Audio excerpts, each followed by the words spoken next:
So we'll start over, and I want to go back to the first point of seeking information to grow. You know what I'm saying? That's one thing I want the next generation to understand, how powerful just figuring out and what you don't know, because that's the difference between where we want to be and where we're at, is what you don't know. And I appreciate you putting me on to Reginald, because someone like Reginald just changes the way you maneuver, and what he did for me was change the way I approached things that are almost impossible or that are out of our reach. You know what I'm saying? Like, I used to say stuff like, I don't got the bread right now, or dang, I ain't in that position, dang, I wish I knew this, or I wish, boom, boom. Whereas Reginald was like, no, okay, well, let me figure it out. Okay, I need $1 million, even though I ain't got $1 million. How can I get $1 million? And how can I, boom, like, who has the million for me? And just on that point, just to kind of go back, I think like the quarantine had a lot to do with me actually being able to find this book, man, because I started taking more time, and instead of diving into the audio books, I try to always have one audio book going and a book that I'm actually reading out of and divest in that way. But at this particular book I got from A Wealth Choice by Dennis Kimbrough. Super motivating book, man. It talks about a lot of the black entrepreneurs, Madam C.J. Walker, Don Peebles, who we'll get into a segment about him one day, and then obviously Reginald Lewis, and his name kept coming up in the book. So it was like, man, all right, I need to research this guy and do some more information. And then, Google's our friend. You talked about information. Think about during their time period, and when he was coming up in the 80s and late 60s, 70s, and 80s, they had the libraries. Right. They had to go. Encyclopedias. You remember the card system you had to go through in the library? Yeah, we got Google. I can research. It's right at our fingertips, or YouTube, to find any information. And I ended up doing some research. Like, man, I need to get his book. So the title was so catchy to me. It was like, yeah, I definitely need to read this, because why should white guys have all the fun? And at times, obviously not prejudice or anything like that, but it's just like, they get to, you see them in high levels of finance and things like that, enjoying, certain lifestyles, and then even just doing big business. You know what I mean? Not even so much the money or things that come with it. And, that title was fitting for his story. Right. True story. Coming up. So we're talking about the civil rights era, the 60s, 70s, and 80s. Someone who's black competing with the biggest of the biggest business people, and coming from nothing. You know what I'm saying? Didn't have to suck up to nobody, didn't have to sell out, none of that. He always stayed true to himself. He just was a master planner. Yes. He didn't see no. He was just like, okay, how can I turn no into yes? Yep. And that's what he changed for me. So let's go through his childhood and who Reginald Lewis is. He was born 1942, Baltimore, Maryland. Absolutely, East Baltimore to be exact. Yeah, and not to cut you off, but just to go into his like where he was at that time period. They were in a time period where the neighborhood he was growing up in, the area, they called it white flight. So a lot of the white folks were moving out, and a lot more of the black folks were moving in. Right. So you seen at that time resources being removed from the communities at that time. Right, because not only were not because the issue wasn't so much that white residents were leaving, but white businesses. You're talking about industries. Yes. Like if say in Detroit, if it's Cadillac's leaving to the suburbs, and they're, you know what I mean, it was all in result of the protests and everything, and saying, well, all right, we're gonna leave, and they left as a people and business and resources, because you still had redlining, and things where they weren't, and even just getting home loans and things like that. Right. It wasn't. That was a challenge in itself. And then, obviously some of those things we still battle with till today, but it was even worse then. Right. And you think about, speaking on Reginald Lewis, just coming up to, he was raised with a fairly large family. I mean, it was himself, his brother, he had a stepfather, obviously his mother, and then he also had a lot of his cousins and his grandparents who were around. So he had a big cluster of people, kind of raised like how I was raised too. I find a lot of similarities in that. I was raised around all my first cousins. We were more like brothers and sisters. All right, same here. And then obviously my grandparents, they were like the nucleus to it all. So yeah, I had a stepdad too. You know what I mean? So that was another thing that drew me to the book, because once you get into the book, the first 4 chapters, I mean, it pulls you in. It really does. Yeah. Especially even as he's 10 years old, he didn't care that he was 10. He's like, I got to find a way to generate some money, and his hustle was the newspaper route that he made extremely successful. Absolutely. You know what I'm saying? I mean, he turned it from 10 to 20 customers to a couple hundred customers. Right. Man. He started with the Negro newspaper at 10 years old. He said he had 10 customers, a 10 customer route. Yes. And he transferred to not only doing the Negro newspaper, but to the white newspaper. Absolutely. Even then, he's like, I don't even care how they look at me. I don't care if they don't like me. Whatever. They're going to pay me this money for this newspaper. Got to check. And think about it. He was breaking barriers at that time. And, and that was a testament to what we'll see when we'll talk about later on too, about how he didn't see color when it come to business.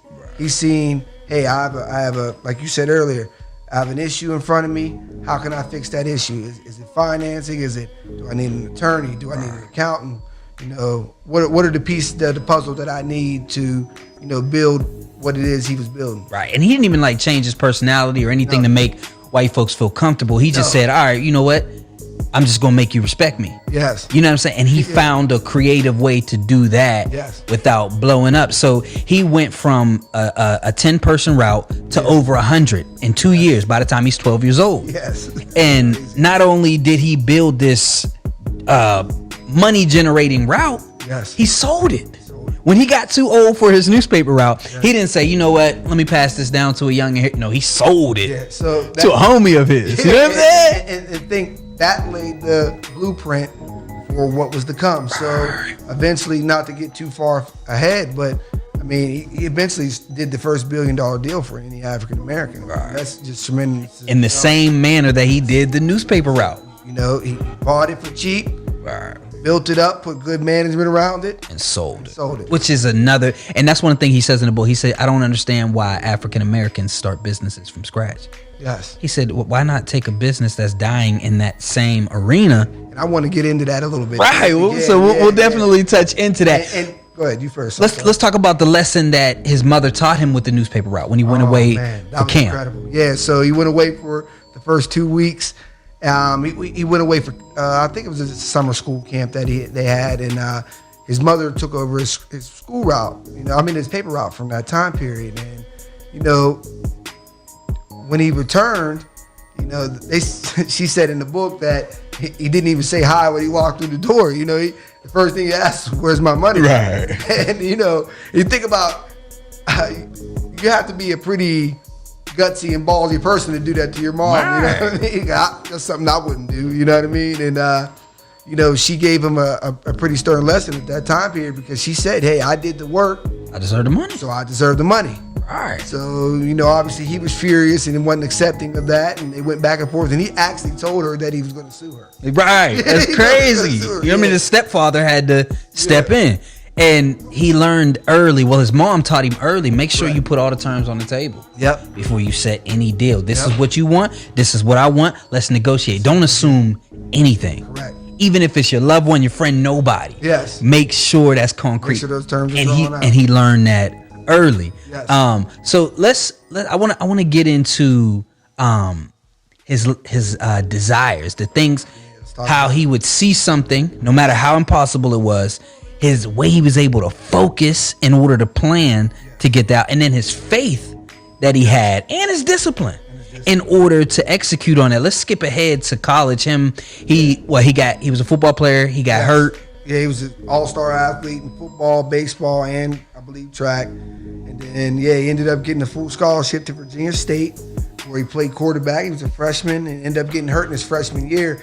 And think about when you have major injuries in those times, there's not the medical technology that they have nowadays. So he had an injury that actually put him out for his career. Right. And during that time, I think that allowed him to elevate even more, because he was able to focus more on his schoolwork, and he was a very exceptional student, as you know, as told in the story, and told in the book, which was good because it set the parameters for him going forward as far as how he was going to maneuver when he went to that camp at Harvard. Right. We'll talk about that.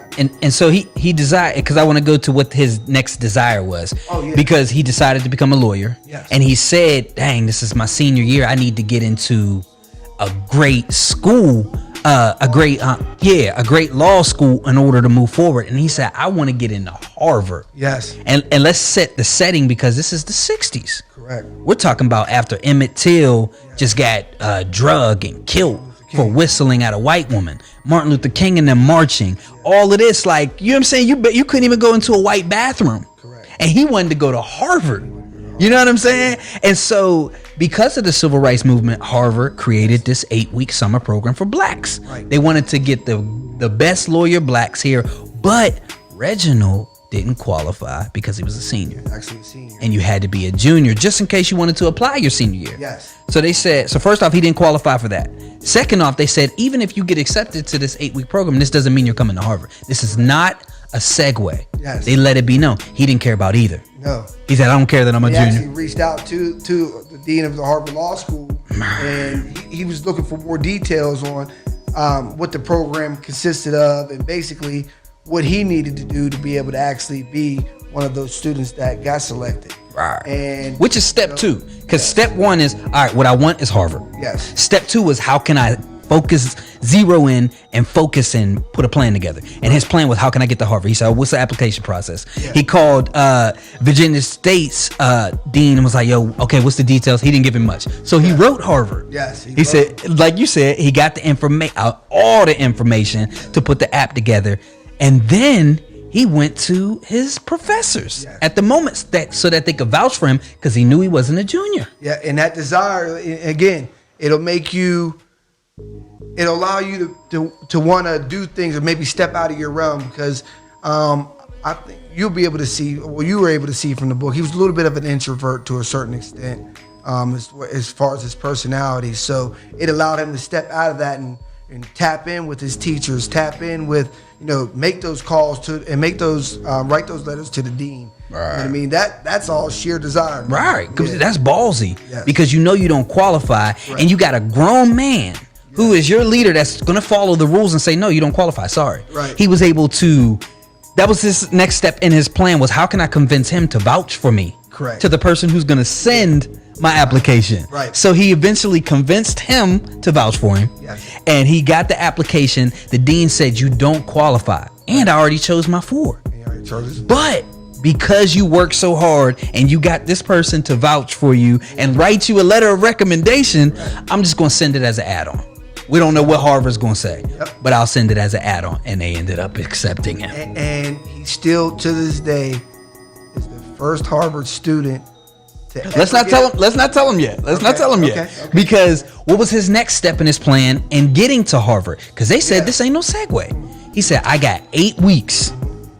8 weeks to show them, to make them feel like they need me. Right. You know what I'm saying? And that, you talk about raising the bar and setting the standards. That's that set the standard for actually his time on campus at Harvard. But he knew that was his shot to get in the door. So I mean, he competed like we would in a track meet, or like we would in a basketball game, or you know what I mean. That he took it on as that level, and obviously he was able to get where he wanted. But I don't know. I think with desire and persistence, you know what I mean. That those were the key driving pieces to that, and his discipline. Because he said, all right, the first 4 weeks, I'm just going to be exceptional. Yes. Every debate, every mock trial, I'm going like dive in from research. And that's what he did. He impressed them the first 4 weeks. Right. He became intimidating. Yes. You know what I'm saying? People were scared to go against him. And he said, all right, now this next 4 weeks, I'm going to start to plead my case. Yes. And he was building relationships again with professors and everybody. Yes. And I believe his last week in the 8-week program, he went to another professor and asked them to set up a meeting with the dean so he could plead his case as to why Harvard should accept him in. Yeah, man, that's incredible, man. Right. Yeah. That person, he had to convince this person to convince this person to let him sit down. Yeah, and then along with that, you sit there and when you take your college experience and put it into perspective, how many kids, like, I'm going to send you a picture of the actual hard copy of the book of his schedule. He had a schedule written out from 6:30 in the morning to 10:30 at night, and every day 10:30 was lights out. 6:30 he was up, breakfast, study, class, ROTC. Like, when you get a chance to, I like maybe if you could put that up or edit that. Yeah, we'll definitely put that up because that was important in him executing how he could become the best student and how he could be so regimented, because he basically looked at his 24 hours and said, this is how much sleep I need, and this is what I'm going to do every hour. And he was disciplined for it. And right now, y'all can see it because I'm going to have it on the screen. You can see this is the time he woke up. This is the time. This was this, and this. You know what I'm saying? And you can see the weekends he took off. He had time to chill, whatever. Yeah, hang out, have a coffee. But he had the discipline. So when he sat down and he had that meeting with the dean, he put his case together. He's crossed every T and dotted every single I. You know what I'm saying? And he made his case, and the dean told him no at that moment? At the moment, yeah. Or did he say, let me think about it? Yeah, he said, let me think on it. And then, obviously he made the decision to do it. But that's, again, we talk about, we're going to get into it more, but negotiating. You know what I mean? Those are the first steps. You draw the plan and you see how you put your case out on the table. All right, what can I offer you? And then from there, is it going to be reciprocated? Do we need to change something? Do we need to add on? You're right. Need time to think about Let's not skip over that, because in his negotiating, he showed that, like you said, what do you want? Yes. And what do I want? What I want is I want to get into Harvard, and I want to be able to say I'm Harvard Law. What do you want? You want exceptional students. I showed you over the last 8 weeks I'm exceptional. And you want exceptional black. Yes. So, boom. So they denied him. He went back to Virginia State, started putting together another plan, but then they sent him a letter and said, you've been accepted.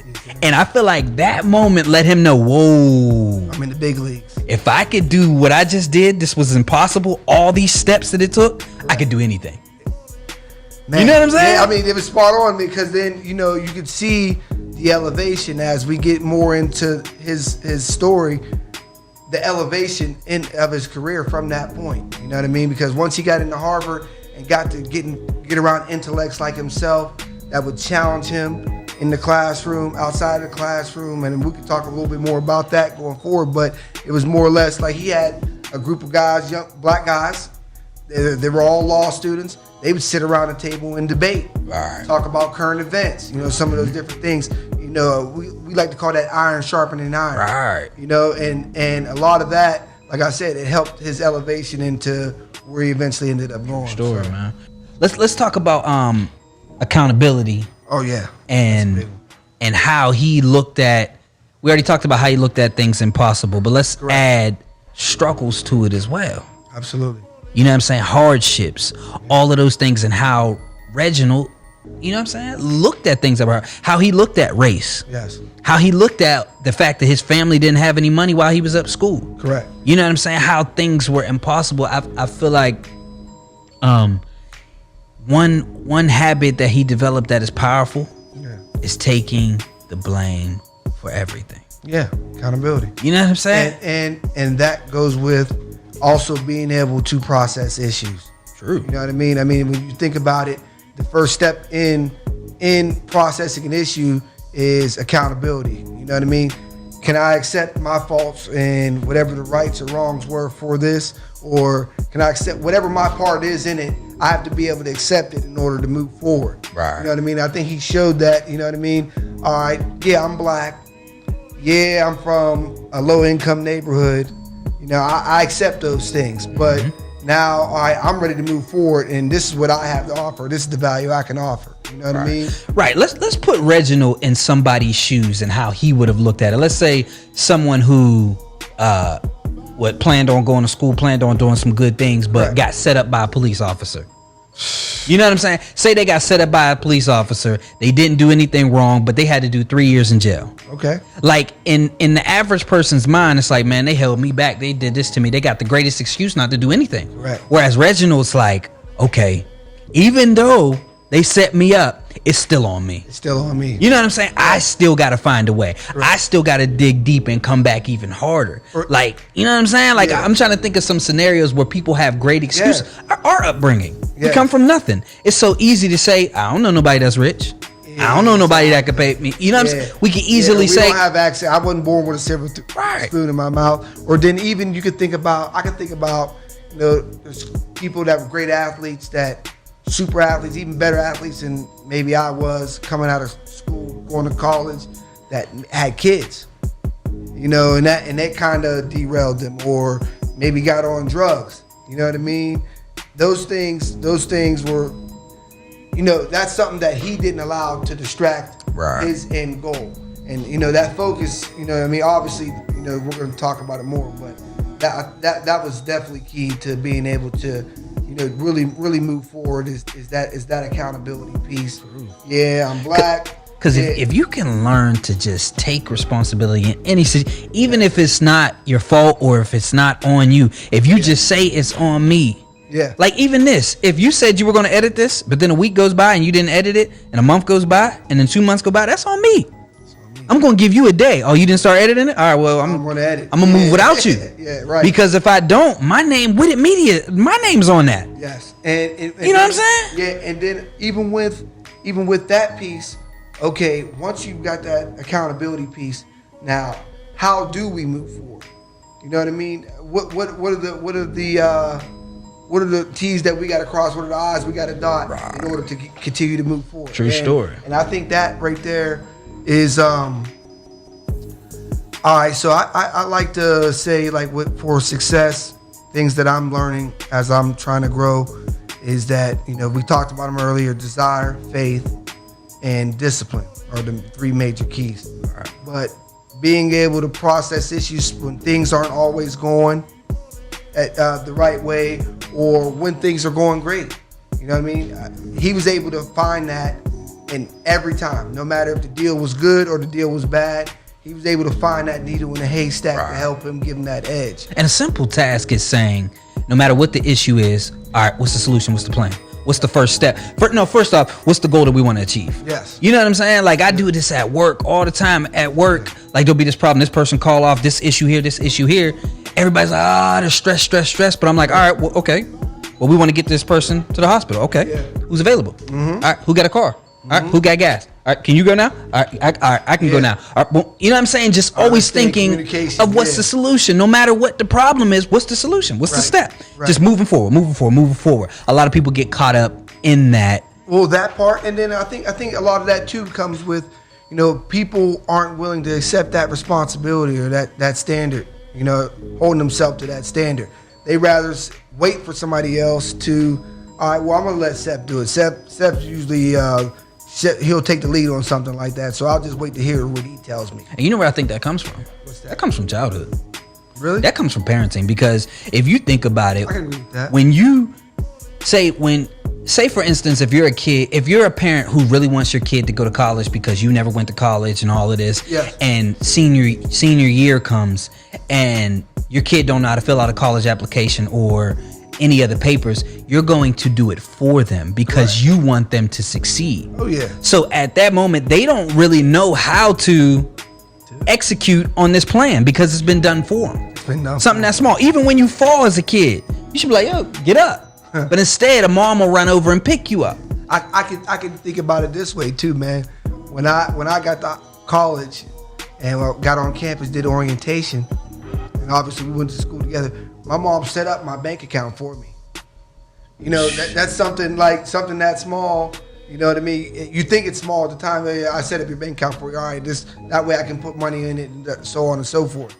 All right, cool, Mom. I appreciate it. You know what I mean? But at that, I should have been sitting there with her and getting that knowledge and getting that education on what that looks like, how to actually set up an account, and so on and so forth. Yeah, so, when it comes to my daughter, bro, she's going to be involved in everything. Yeah, like when she gets to a certain age, she's going to the housing auctions with me. Yeah. If we go to say we need a loan to buy this business for $200,000, she's coming with me. She's gonna feel if she wants to start a business, she's like, Dad, I want to do a lemonade stand. All right, well, you're gonna help me build the lemonade stand. Absolutely. You're gonna go with me to buy the products. And I've been doing that with my daughter. My daughter, she's 8 years old, sharp, very sharp girl. She's we started playing a game, board game called It's Rich Dad Poor Dad. It's called Cash Flow. And you know, it helps set the parameters for, you know, it'll give you a card, like you turn the card over and it'll say, you know, you can buy this business. It might be a food stand, and the food stand might be, I don't know, $500 to rent, or you could buy the building or not buy the building and get a loan on it. It's like it's kind of hard for me to explain it, but without actually having it in front of me. But what it does is it's teaching them about income, about expenses, about profit, about equity and owning stuff. And then we did that. We even did that this year. So on her birthday, which I thought was pretty cool, is that, you know, we had a yard sale that day. It was actually the day of her birthday. It was we wanted to have a yard sale. She was super excited about this yard sale. So she made a sign. And, you know, I told her, I was like, well, how are you going to get customers? I'm just asking her certain questions. And I had put some stuff out there too, but I was like, how are you going to get people to come to your yard sale? She was like, well, can we make hot dogs? That's good thinking. All right, yeah, we can make some hot dogs. She's like, can we make slushies for them? I said, you know what? I got it. Let's do it. Let's go for it. And so we set up a little slushy thing. We never did end up making the hot dog. I'm glad we didn't. But it was just cool to see her mind was already working in that realm. That's gonna be a beast. Yeah. And you know what's crazy? Those type of people, that creates an excuse. Other kids are gonna be like, because you're gonna continue to grow. Yeah. And other kids are gonna say, it's because her dad's Mike Wells. Correct. It's Correct. Because her mom, you know what I'm saying? It's Yeah. Stacey Wells. Yeah. That's the only reason she succeeded. Right. You know what I'm saying? Yeah. But you don't realize it's not that the affluent person's child has money. It's because they've learned these lessons and these habits. And that was a credit to his. So getting back to Reginald Lewis, his mother, his grandfather, they were very influential. And his grandfather told him, I don't know if you remember in the book, to always try to add value. And if you're always able to add value, it'll keep you out of the bread line. Right. And I mean, that's spot on. And then obviously all the lessons that, I think he even looked to his mother. You'll see when we start talking about the deals he did. He confided in her about some of the information in those deals, and she was able to give him some certain wisdoms to help him get through. So she was essentially like his consigliere for him, you know what I mean? You could tell that during her time it was so racist, Yes. so much, and she's a woman, so she couldn't really exercise and execute on the plan she had absolutely. because of her barriers. Yes. And he found a way with his youth, everything Energy. to take advantage. Yeah. You know what I'm saying? Yeah.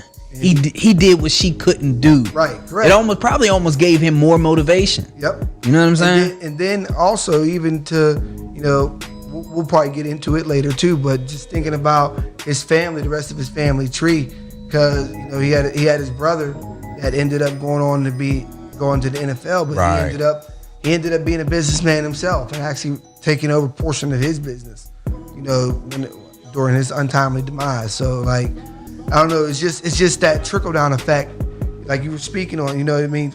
If we start creating those habits in our kids early, I mean, I think that'll drive a lot of the way that we're looking to steer them when it comes to, you know, just having a financial literacy, having a financial education, or understanding the business, or maybe even want to start their own business. Right. So college may not be the route Right. in the future. Those habits, those decision making skills, those different things that you see someone like yourself doing growing up, I think that's generational wealth. Correct. Information is more generational wealth to me than actually passing down a company. I agree. Because, I agree 100%. Because a lot of affluent kids could throw that away. I mean, but if yeah, you taught most of the them time they do. habits and lessons, Yeah.